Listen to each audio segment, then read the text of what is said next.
Hi, I'm Keith McCullough. Welcome back to our Stanford studio. I'm here with Hisham Shaban. We're going to talk about why we told our institutional clients to get out of Twitter today. No fly zone. Don't own it. We know you can't short it yet, but again, at the end of the day, why we don't want you to be in Twitter.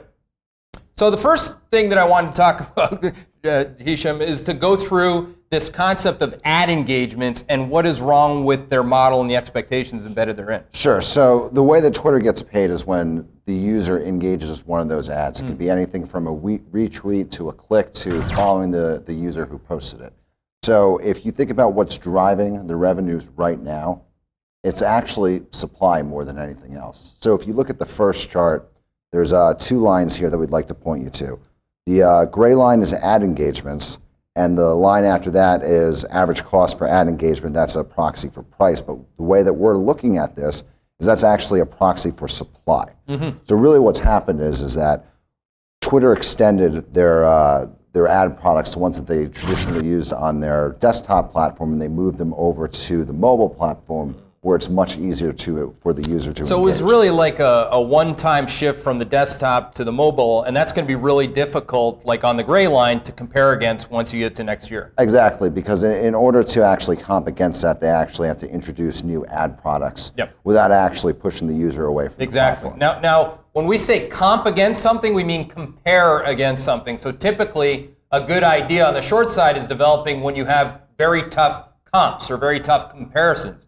So what Hisham's basically saying here is this is almost an impossible comp, and by the way, what would probably help them go public. Right. I mean, exactly. Because these companies try to look perfect, when they go public, and then they get, in this case, just a wacky multiple, which we'll get to in a second. Yes. The second thing that I want to go through is Twitter ad revenue projections relative to, because again, it's one thing to be short a stock, it's one thing to sell a stock. We typically don't start with valuation. This one, incidentally, has a crazy valuation. What I like to look for is a revenue miss. Can these guys miss, and how long will it take? We're expecting that'll probably happen the back half of 2014. So within a year, this company could miss the revenue line. Sure. I mean, we're particularly bearish in more so in 2015 relative to consensus. Right. Because at the end of the day, when you think about that conversion or that transfer of ad product from desktop to mobile, that's really a one-time benefit, right? I mean, it's a one-time benefit that helps you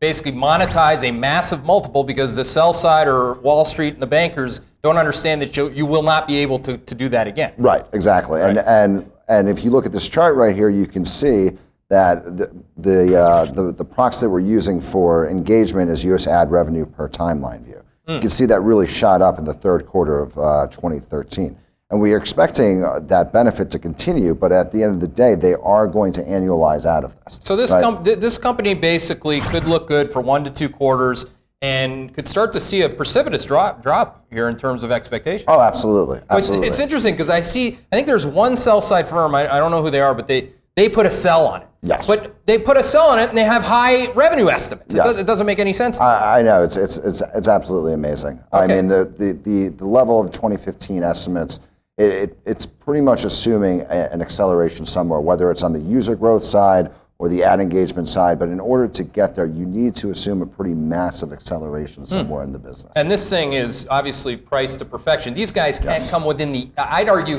they can't come within an area code of missing, never mind in line on expectations. So let's go through that quickly. The implied valuation in Twitter here. I mean, to be clear, I love Twitter. I love the company. I use it every day. Obviously, I'm a tweetaholic, but I don't like the stock. I mean, look at this. This is, again, I don't even know, like, does this say 47 times? Yes. Based on their... That's not earnings, that's revenues? That's revenue. That's revenue. And what we're doing here is there's a couple things to consider. It's where it's trading right now, but also the amount of dilution that's coming, that could be coming down the road. So based on what they've shown us in their S1, I mean, their share count could increase by 25%. Massive. Yes. Yeah. So you're paying a peak multiple, and you could get diluted. Yeah, absolutely. So you're paying 47 times revenues, 26 times on 26 times on 2014. Put another way, on a number that's got downside risk. Yeah, more so in 2015. But I mean, 2015, yeah. If you can compare this to Facebook and LinkedIn currently right now, but this is well in excess of the peak ranges that Facebook and LinkedIn have ever traded on a price to sales basis. You know what's fascinating about this, because Facebook is the poster child. I mean, people on Twitter worry all the time about Facebook's multiple. I mean, the multiple is more than two times Facebook's price to sales multiple. It's kind of nuts, isn't it? Wow. Yeah. The whole thing's kind of nuts. I guess if you want to buy it, get nuts. No, we don't want to. We don't want to do that. Again, we're saying get out of the stock, sell the stock, and when you could short the stock, short the stock. I'm at Keith McCullough. That's my Twitter handle. This is Hisham Shaban. If you want to criticize, compliment, or just smile at us on Twitter, you can do that. And they might even get some ad revenues from that too. Thanks.